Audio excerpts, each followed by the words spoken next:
Viewers എല്ലാവർക്കും നമസ്കാരം. ചെമ്പനീർ പൂവ് സീരിയലിന്റെ ഇനി വരാനിരിക്കുന്ന ആ ഒരു ഗംഭീരമായിട്ടുള്ള എപ്പിസോഡിലേക്ക് എല്ലാവർക്കും സ്വാഗതം. അങ്ങനെ നമ്മുടെ രേവതി വീട്ടിലെ പണിയൊക്കെ ചെയ്യാണ്. അപ്പം ശ്രുതി ആണെങ്കിൽ രാവിലെ തന്നെ പുറത്തേക്ക് പോയിട്ട് എന്തോ ഒരു കവറും ഒക്കെ ആയിട്ട് വരിക. അപ്പൊ ശ്രുതിയോട് രേവതി ചോദിച്ചു, ഇത് എവിടെ പോയതാ ശ്രുതി? നിനക്ക് എന്തെങ്കിലും വേണമെങ്കിൽ എന്നോട് പറഞ്ഞാൽ മതിയായിരുന്നല്ലോ എന്ന് ചോദിക്കുമ്പോൾ, അതെ, എനിക്ക് വേണ്ടുന്ന കാര്യങ്ങളൊക്കെ ഞാൻ ചെയ്തോളാം, നീ ആദ്യം നിനക്ക് വേണ്ടുന്ന കാര്യങ്ങളും നിന്റെ കെട്ടിയോന്റെ കാര്യങ്ങളും ചെയ്യുന്നു പറഞ്ഞു. അപ്പം ഇവൾക്ക് എന്താ രാവിലെ തന്നെ എന്തോ ഒരു ദേഷ്യത്തിലാണല്ലോ എന്നൊക്കെ നമ്മുടെ രേവതി ഇങ്ങനെ ആലോചിക്കുക.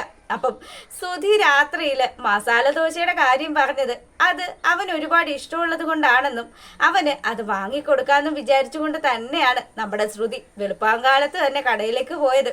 അങ്ങനെ അതായിരുന്നു പുള്ളിക്കാരി വാങ്ങിക്കൊണ്ടു വന്ന ആ ഒരു പൊതിയിലുണ്ടായിരുന്നത്. ഇത് മേശപ്പുറത്ത് കൊണ്ട് വെച്ചേച്ചും അവളാണെങ്കിൽ സുധിയെ വിളിക്കാൻ വേണ്ടി പോവാ. അപ്പം ഈ സമയമാണെങ്കിലോ നമ്മുടെ ചച്ചി എല്ലാ ദിവസത്തെയും പോലെ തന്നെ ഓട്ടം പോകാനുള്ള ചില പരിപാടികളൊക്കെയാണ്. അപ്പം ബ്രേക്ക്ഫാസ്റ്റ് കഴിക്കണമല്ലോ. രേവതി ആണെങ്കിൽ സച്ചിയെ വിളിക്കുന്നതിന് മുന്നേ അവള് കിച്ചണിലേക്ക് പോയി കോഫി ഉണ്ടാക്കാൻ തുടങ്ങുമ്പോൾ സച്ചി ആണെങ്കിലോ ഇവിടെ വന്നിരുന്ന് നമ്മുടെ ശ്രുതി വാങ്ങി വെച്ചിരിക്കുന്ന മസാല ദോശ എടുത്ത് അടിക്കുകയാണ്. പെട്ടെന്ന് തന്നെ ശ്രുതി നമ്മുടെ സുധിയെ വിളിച്ചു, ദേ എഴുന്നേറ്റ് ഇങ്ങ് വന്നേ, ഞാനേ ഒരു സാധനം വാങ്ങിക്കൊണ്ട് വന്നിട്ടുണ്ട്, എളുപ്പം പോയി ബ്രഷ് ചെയ്തിട്ട് വാന്നും പറഞ്ഞ് അവനെയും കൂട്ടി ഡൈനിങ് ടേബിളിൽ എത്തുമ്പോഴത്തേക്കിനും കാണുന്ന കാഴ്ച സച്ചി ഇരുന്നു മസാല ദോശ തിന്നുന്നതാ. അപ്പൊ രേവതി വന്നു, ദൈവമേ, ഇത് ശ്രുതി കൊണ്ടുവന്ന പൊതിയാണല്ലോ, എന്റെ മനുഷ്യ നിങ്ങൾ ഇതാണോ എടുത്ത് കഴിച്ചതെന്ന് ചോദിക്കുമ്പം, ആ ഞാൻ വിചാരിച്ചു നീ വാങ്ങി വെച്ചതായിരിക്കുമെന്ന്, പിന്നെ ഞാൻ രാവിലെ കടയിൽ പോയിട്ട് ഇതൊക്കെ വാങ്ങിക്കൊണ്ട് വരികയല്ലേ, ഞാൻ നിങ്ങൾക്ക് ദോശ ചുട്ടു തരാമെന്നും പറഞ്ഞ് അവള് കിച്ചണിലേക്ക് പോവാൻ തുടങ്ങുമ്പോൾ, ദൈവമേ, ഇത് ശ്രുതി വാങ്ങിക്കൊണ്ടുവന്നതാണല്ലോ, നിങ്ങൾ ഇതാണോ മനുഷ്യ എടുത്ത് കഴിക്കുന്നതെന്ന് ചോദിച്ചിട്ട് സച്ചിയോട് പറയുമ്പം, ആ ഇത് തന്നെയാ കഴിക്കുന്നത്, എന്താടി പ്രശ്നമെന്ന് ചോദിച്ചു. അപ്പോഴാടാ പാവം നമ്മുടെ ശ്രുതിയും കൂടെ അങ്ങോട്ട് വരുന്നത്. രണ്ടുപേരും വരുമ്പോ കാണുന്ന കാഴ്ച അവര് വാങ്ങി വെച്ചിരിക്കുന്ന മസാല ദോശ എടുത്ത് തട്ടുന്ന സച്ചിയാണ്. ഇത് കണ്ടപാടെ തന്നെ നമ്മുടെ ശ്രുതിക്കൊക്കെ കലി വന്നു. എന്ത് മനുഷ്യനാ ഇത്, ഇവിടെ ആരെങ്കിലും ഒരു പൊതി കൊണ്ടുവന്ന് വെച്ചാൽ ആരാ കൊണ്ടുവന്ന് വെച്ചതെന്നെങ്കിലും ചോദിച്ചിട്ട് വേണ്ട എടുത്ത് തിന്നാൻ, ഒരു മര്യാദ ഇല്ലല്ലോ എന്നൊക്കെ പറഞ്ഞ് നമ്മുടെ സച്ചി ഇരുന്ന് കഴിച്ചുകൊണ്ടിരിക്കുമ്പോൾ സച്ചിയെ കുറ്റം പറയാണ്. അപ്പൊ തന്നെ അവിടെ നമ്മുടെ അവതാരം അവതരിച്ചു, ചന്ദ്രമതി വന്നിട്ട് ചോദിച്ചു, എന്താ മക്കളെ ഇവിടെ പ്രശ്നമെന്ന് ചോദിച്ചപ്പം, ഇത് കണ്ടോ ആന്റി, ഞാൻ വാങ്ങി വെച്ചതാ, ദേ ശ്രുതിക്ക് മസാല ദോശ ഇഷ്ടമാന്ന് പറഞ്ഞിട്ട് ഞാൻ രാവിലെ കടയിൽ പോയിട്ട് വാങ്ങിക്കൊണ്ട് വന്നതാണ്, ഇരുന്ന് കഴിക്കുന്നത് കണ്ടില്ലേന്ന് ചോദിക്കുമ്പോഴത്തേക്കിനും നമ്മുടെ രേവതി പറഞ്ഞു, അവരിപ്പോൾ കഴിച്ചു പോയില്ലേ, ഒരു കാര്യം ചെയ്യാം, ഞാൻ നിങ്ങൾക്ക് ദോശയും സാമ്പാറും ഇപ്പോൾ ഉണ്ടാക്കി കൊണ്ടുവരാമെന്നും പറഞ്ഞ് അവൾ കിച്ചണിലേക്ക് പോകുമ്പോൾ, വേണ്ട ഞങ്ങൾക്ക് വേണ്ടത് ഞങ്ങൾ തന്നെ ഉണ്ടാക്കിക്കോളാമെന്നും പറഞ്ഞ് അവിടെ ഈ ഭക്ഷണത്തിൻ്റെ പേരും പറഞ്ഞ് മുട്ടൻ സ്റ്റണ്ട് നടക്കുകയാണ്. ഒരുവിധം നമ്മുടെ രവി വന്നിട്ട് എല്ലാവരെയും ആശ്വസിപ്പിച്ചു. അതിനുശേഷമാണെങ്കിലോ സച്ചി ആണെങ്കിൽ അവൻ്റെ ആ ഒരു പണിക്ക് പോയിട്ടോ. പിന്നീട് നമ്മുടെ രവി ഇരുന്ന് പത്രമൊക്കെ വായിച്ചുകൊണ്ടിരിക്കുക. അപ്പം ആ സമയത്ത് രേവതി, അച്ഛന് ചായ വേണോന്ന് ചോദിക്കുമ്പോഴത്തേക്കിനും, മോളെ ഒരു ചായ കിട്ടിയാൽ കൊള്ളായിരുന്നു. അല്ല മോളെ, ഇവിടെ എന്താ ഇങ്ങനെ ഇത്രയും വലിയ സ്മെല്ലെന്ന് ചോദിക്കുമ്പോൾ, അച്ഛാ അത് ഇവിടെ ഈ കൊതുകിനെ കൊല്ലാൻ വേണ്ടിയിട്ട് പക്ഷേ എന്തോ ഒരു സ്പ്രേ ഒക്കെ അടിച്ചിട്ടുണ്ട്, മിക്കവാറും അതിൻ്റെ സ്മെല്ലായിരിക്കുമെന്ന് പറഞ്ഞു. അങ്ങനെ ഈ ഒരു സ്മെല്ല് സഹിക്കാൻ പറ്റാണ്ട് നമ്മുടെ രവിക്ക് ശ്വാസം മുട്ടലുണ്ടാകുക. അപ്പം രേവതി ആണെങ്കിൽ കിച്ചണിലേക്ക് പോവുകയും ചെയ്തു. രവി ആണെങ്കിൽ മോളെ രേവതി ഓടി വാന്നും പറഞ്ഞിട്ട് ശ്വാസം കിട്ടാണ്ട് പെടഞ്ഞുകൊണ്ടിരിക്കുകയാണ്. അപ്പം അച്ഛൻ ഈ ഒരു അവസ്ഥയിൽ കണ്ടതും നമ്മുടെ രേവതിക്ക് ഭയങ്കര സങ്കടമായിട്ടോ. രേവതി പുള്ളിക്കാരനെ താങ്ങി എടുത്തിട്ട് വേഗം തന്നെ ആശുപത്രിയിലേക്ക് കൊണ്ടുപോവുക. വിളിച്ചു പറയാവുന്നവരെ ഒക്കെ വിളിച്ചു പറഞ്ഞു. ഈ സമയം നമ്മുടെ ചന്ദ്രമതി വീട്ടിലില്ല.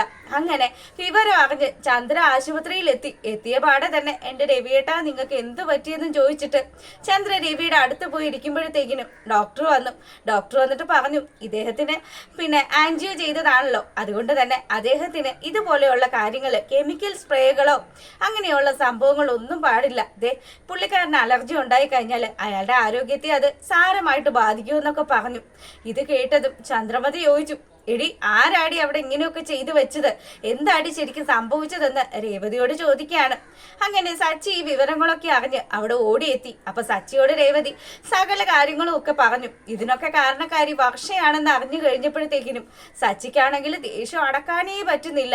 അല്ലേലെ എൻ്റെ അച്ഛനെ ആശുപത്രി കിടക്കയിലാക്കിയത് ഈ ശ്രീകാന്തും വർഷയും കൂടെയാണ്. രണ്ടുപേരും കൂടെ ഒളിച്ചോടി പോയി കല്യാണം കഴിച്ചത് കൊണ്ട് മാത്രമാണ് അച്ഛനെന്ന് നെഞ്ചുവേദനയൊക്കെ വന്നത്. അതും പോരാഞ്ഞ് ഓപ്പറേഷൻ ചെയ്തിരിക്കുന്ന മനുഷ്യനാണെന്ന് പോലും മനസ്സിലാക്കാതെ അവൾ ഇങ്ങനെയൊക്കെ കാണിച്ചല്ലോ, ഇവക്ക് എവിടെന്ന് പഠിപ്പുണ്ടെന്നാ ഈ പറയുന്നതെന്നും പറഞ്ഞ് സച്ചി ബഹളം വെച്ചുകൊണ്ട് നിൽക്കുമ്പോൾ ശ്രീകാന്ത് വിവരങ്ങളൊക്കെ അറിഞ്ഞ് അവനും ആശുപത്രിയിലേക്ക് വന്നു. അങ്ങനെ ശ്രീ സച്ചിയോട് ചോദിച്ചു, എന്താ സച്ചി, അച്ഛൻ എന്താ സംഭവിച്ചത്? എടാ, നിന്റെ ഭാര്യ കാരണമാണ് അച്ഛൻ ഇന്ന് ആശുപത്രി കിടക്കുന്നത്. ആദ്യം നീ നിന്റെ ഭാര്യയും കൂടെ എൻ്റെ അച്ഛനെ ആശുപത്രിയിലാക്കി. അതും പോരാഞ്ഞിട്ട് ഇപ്പൊ നിന്റെ ഭാര്യ മനഃപൂർവ്വം എൻ്റെ അച്ഛനെ ഇങ്ങനെയുള്ള ഒരു അവസ്ഥയിലാക്കിയെന്നൊക്കെ പറഞ്ഞ് സച്ചി വായി വന്നതൊക്കെ മുഴുവനും അങ്ങ് വിളിച്ചു പറയുകയാണ്. ഇതൊക്കെ കേട്ട് നിൽക്കുമ്പോഴത്തേക്കിനും ശ്രീകാന്തിനൊന്നും മനസ്സിലായില്ല കേട്ടോ. ശ്രീകാന്ത് ചോദിച്ചു, എടാ നീ ഇങ്ങനെ അവളെയും എന്നെയും കുറ്റം പറയാതെ കാര്യം എന്താന്ന് വെച്ചാൽ പറയും. അങ്ങനെ നമ്മുടെ രേവതി പറഞ്ഞു, അതെ, അച്ഛനും ഞാനും കൂടെ അവിടെ ഉണ്ടായിരുന്നു. ആ സമയത്ത് കൊതുകിനെ ഓടിക്കാൻ വേണ്ടിയിട്ട് ഭക്ഷ ആ ഒരു സ്പ്രേ അടിച്ചു. അത് അച്ഛന് പറ്റിയില്ല. അച്ഛന് അലർജി ഉള്ളതാണല്ലോ, ഇനിയിപ്പോൾ അങ്ങനെ തുമ്മാനും ചുമയ്ക്കാനും ഒന്നും പാടില്ലല്ലോ. അങ്ങനെ പറഞ്ഞപ്പോഴാണ് ശ്രീകാന്തിന് വർഷ ചെയ്ത കാര്യം അതിന്റെ സീരിയസ്നെസ്സും ഒക്കെ പിടികിട്ടിയത്. അങ്ങനെ ശ്രീകാന്ത് നേരെ വീട്ടിലേക്ക് വന്നു. അപ്പം വീട്ടിലേക്ക് വന്നിട്ട് നമ്മുടെ വർഷയോട് സംസാരിക്കുക. അപ്പം വർഷയാണെങ്കിലും, അല്ല, ആശുപത്രി പോയ ആൾക്കാര് ഞാൻ വിചാരിച്ചു 2-3 ദിവസമൊക്കെ കഴിഞ്ഞേ വരുവുള്ളായിരിക്കും. ഇത് കേട്ട പാടെ തന്നെ നമ്മുടെ സച്ചിയാണെങ്കിലും ദേഷ്യത്തോടു കൂടി വർഷയുടെ അടുത്ത് സംസാരിച്ചു. നീ എന്തിനാണ് ഞങ്ങളെ ആശുപത്രിയിലാക്കിയത്? 2-3 ദിവസത്തേക്ക് ഈ വീട്ടിൽ നിന്ന് മാറ്റി നിർത്താനാണോ എന്നൊക്കെ ചോദിച്ചു. പെട്ടെന്ന് തന്നെ നമ്മുടെ വർഷ പറഞ്ഞു, ഇതെന്തൊക്കെയാ ഇയാൾ ഈ പറയുന്നത്? ഞാൻ അങ്ങനെയൊന്നും ഉദ്ദേശിച്ച് പറഞ്ഞതല്ല. സാധാരണ ഇത്രയുള്ള കാര്യമൊക്കെ വരുമ്പോഴത്തേക്കിനും 2-3 ദിവസമൊക്കെ ആണല്ലോ ആശുപത്രി കിടക്കുന്നത്. ഞാൻ അങ്ങനെ കോമൺ ആയിട്ട് ചോദിച്ചതാണെന്ന് പറഞ്ഞു. നീ ഉണ്ടാക്കി വെച്ചിരിക്കുന്നതും ചെയ്തു കൂട്ടിയതുമായിട്ടുള്ള കാര്യങ്ങൾക്ക് ഇതൊന്നും അല്ല നിന്നോട് മറുപടി പറയേണ്ടത്. അങ്ങനെ ശ്രീകാന്ത് പറഞ്ഞു, പക്ഷെ നീ എന്തിനു ഇവിടെയൊക്കെ സ്പ്രേ അടിച്ചത്? ആ സ്പ്രേ അടിച്ചത് അച്ഛന് പറ്റാത്തത് കൊണ്ടാണ്. അതിന് ഞാൻ എന്ത് തെറ്റ് ചെയ്തു? ഞാൻ നിങ്ങളുടെ എല്ലാവരുടെയും നന്മ വിചാരിച്ചിട്ടാണ്. അല്ലേ, ഡെങ്കു, പനി, അതുപോലെ തന്നെ മലേറിയ തുടങ്ങിയ രോഗങ്ങളൊക്കെ കൊതുക് കടിച്ചാൽ ഉണ്ടാകുമല്ലോ. അതുകൊണ്ട് ഞാൻ അതിനെയൊക്കെ ഒന്ന് പ്രിവെന്റ് ചെയ്യാൻ വേണ്ടി മാത്രമാണ് ഈ സ്പ്രേ ഇവിടെയൊക്കെ നടന്ന് അടിച്ചതെന്ന് പറഞ്ഞു. അപ്പൊ അവള് ചെയ്ത പ്രവൃത്തി ന്യായീകരിച്ച് പറയുമ്പോഴത്തേക്കിനും സച്ചിയുടെ നിയന്ത്രണം വിട്ടു. ഇവളെയൊക്കെ ഞാൻ എന്താ ചെയ്യേണ്ടത്? അല്ലേലും ചിലതൊക്കെ വീട്ടിലേക്ക് വന്നു കഴിഞ്ഞാൽ പിന്നെ തീർന്നു എന്നും പറഞ്ഞ് സച്ചി ഇങ്ങനെ ദേഷ്യപ്പെട്ടു.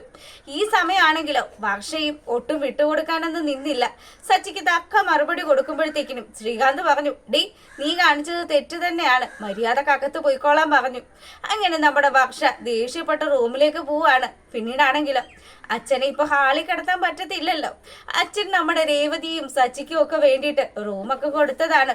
അങ്ങനെ അവളാണെങ്കിൽ പറഞ്ഞു, ദേ ഒരു കാര്യം ചെയ്, ഈ കട്ടിൽ പിടിച്ച് അച്ഛന്റെ റൂമിലേക്ക് ഇടാം, അച്ഛൻ അവിടെ കിടന്നോട്ടെ എന്ന് പറഞ്ഞു. ഓ, എന്തേലും ആയിക്കോട്ടെ, എനിക്ക് എന്റെ റൂം കിട്ടിയല്ലോ എന്നുള്ള സന്തോഷത്തിൽ നമ്മുടെ ചന്ദ്രമതി ഇങ്ങനെ നിൽക്കുകയാണ്. അപ്പൊ ചന്ദ്ര പറഞ്ഞു, നീ വലിയ ഔദാര്യമൊന്നും ചെയ്യൊന്നും വേണ്ട, നീനക്ക് മനസ്സോടു കൂടിയാണല്ലോ ഈ ചെയ്യുന്നത്. അമ്മേ, എനിക്ക് അമ്മയോട് സംസാരിക്കേണ്ട ആവശ്യമൊന്നുമില്ല. അമ്മ എന്ത് പറഞ്ഞാലും എൻ്റെ മെക്കിട്ട് കയറുന്ന ഈ ഒരു സ്വഭാവം അതങ്ങ് മാറ്റിക്കോളാൻ പറഞ്ഞു. അങ്ങനെ ചന്ദ്രയാണെങ്കിൽ കലിപ്പിൽ നിൽക്കുക. ഓ, വന്ന് ഇവളിപ്പോ ഉരുളക്കുപ്പേരി പോലെ മറുപടി പറയുകയാണല്ലോ എന്നൊക്കെ വിചാരിച്ച് ചന്ദ്ര ദേഷ്യപ്പെട്ടു കേട്ടോ. അങ്ങനെ നമ്മുടെ രേവതി ആണെങ്കിൽ ഇവര് ബെഡും കിടക്കയും ഒക്കെ എടുക്കുന്ന ആ ഒരു സമയത്ത് അവള് നേരെ പോയി ആ റൂമൊക്കെ അങ്ങ് അടിച്ചു വാരി തുടച്ചൊക്കെ ഇടുകയാണ്. അങ്ങനെ ഒരുവിധം അച്ഛനെ ആ ഒരു റൂമിൽ കൊണ്ടുവന്ന് കിടത്തി. അതിനുശേഷമാണെങ്കിലോ അമ്മയ്ക്കിപ്പം മനസ്സിലായോന്ന് സച്ചി ചോദിച്ചു. രേവതി ഒരിക്കലും അച്ഛന് ദോഷം വരുന്ന ഒരു കാര്യവും ചെയ്യില്ല. ആരൊക്കെയാണ് അമ്മ തലയിലെടുത്ത് വെച്ചിരിക്കുന്നത് അവര് മാത്രമാണ് അച്ഛനും അമ്മയ്ക്കും ഒക്കെ എന്നും ദുരിതം ചെയ്തിട്ടുള്ളത്. അങ്ങനെയൊക്കെ ചന്ദ്രയോട് നല്ല മറുപടി പറഞ്ഞിട്ട് സച്ചി അവിടെ നിന്ന് ഇറങ്ങിപ്പോവാണ്. പിന്നീടാണെങ്കിലും നമ്മുടെ വർഷ റൂമിൽ ഇരിക്കുമ്പോഴത്തേക്കിനും വർഷയുടെ അടുത്ത് ശ്രീകാന്തി എന്ന് സംസാരിച്ചു. 1ഉം 2ഉം ഒക്കെ പറഞ്ഞ് രണ്ടുപേരും തമ്മിൽ ഈ കാര്യം പറഞ്ഞങ്ങ് വഴക്കുണ്ടാക്കി. ഈ സമയമാണെങ്കിലും ഈ ഒച്ചപ്പാടൊക്കെ കേട്ടിട്ട് ചന്ദ്ര ഇങ്ങനെ ആലോചിച്ചു, ദൈവമേ, അവര് തമ്മിൽ വഴക്കായെന്നാ തോന്നുന്നത്. എന്ത് ചെയ്യാനാ, ഈ ചെറുക്കനെ കൊണ്ട് ഞാൻ തോറ്റല്ലോ എന്നൊക്കെ പറഞ്ഞിട്ട് പതുക്കെ പോയിട്ട് എന്താ സംഭവം എന്ന് ഒളിഞ്ഞു നോക്കുകയാണ്. ഈ സമയത്ത് ഞാനിപ്പോ എന്താ ചെയ്യേണ്ടത്? നിങ്ങളുടെ അച്ഛനോട് ഞാൻ മാപ്പ് പറഞ്ഞു കഴിഞ്ഞാൽ പ്രശ്നം തീരുമോന്നും ചോദിച്ച് വർഷ ദേഷ്യപ്പെട്ടിട്ട് രവിയുടെ റൂമിലേക്ക് വരികയാണ്. അങ്കിളിനോട് ഞാൻ ചെയ്തത് വലിയ തെറ്റ് തന്നെയാണ്. അങ്കിൾ എന്നോട് ക്ഷമിക്കണം. ദേ, ശ്രീകാന്ത് വരെ പറഞ്ഞു ഞാൻ ചെയ്തത് വലിയ തെറ്റാണെന്ന്. അങ്കിളിന്റെ ഒരു ഓപ്പറേഷൻ കഴിഞ്ഞ കാര്യം പോലും ഞാൻ മറന്നുപോയില്ലേ, അങ്കിൾ എന്നോട് ക്ഷമിക്കണമെന്നും പറഞ്ഞ് അവൾ 2 കൈയും കൂപ്പിയിട്ട് നമ്മുടെ രവിയുടെ മുന്നിലും മാപ്പ് പറയുകയാണ്. അങ്ങനെ ദേഷ്യപ്പെട്ടു പോകുന്ന നമ്മുടെ വർഷയ്ക്ക് പിന്നാലെ ശ്രീകാന്തിനെ പറഞ്ഞു വിട്ട് നിൽക്കുന്ന ചന്ദ്രയെ കാണിച്ചുകൊണ്ടാണ് ആ ഒരു എപ്പിസോഡ് വൈൻഡപ്പ് ആകുന്നത്. അപ്പൊ നിങ്ങൾക്ക് ഇഷ്ടപ്പെട്ട ഇഷ്ടപ്പെട്ടാൽ ലൈക്ക് ചെയ്യാനും കമൻറ്റ് ചെയ്യാനും അതുപോലെ സബ്സ്ക്രൈബ് ചെയ്യാനും ഒന്നും മറക്കരുത്. അപ്പോൾ ഓക്കെ, താങ്ക്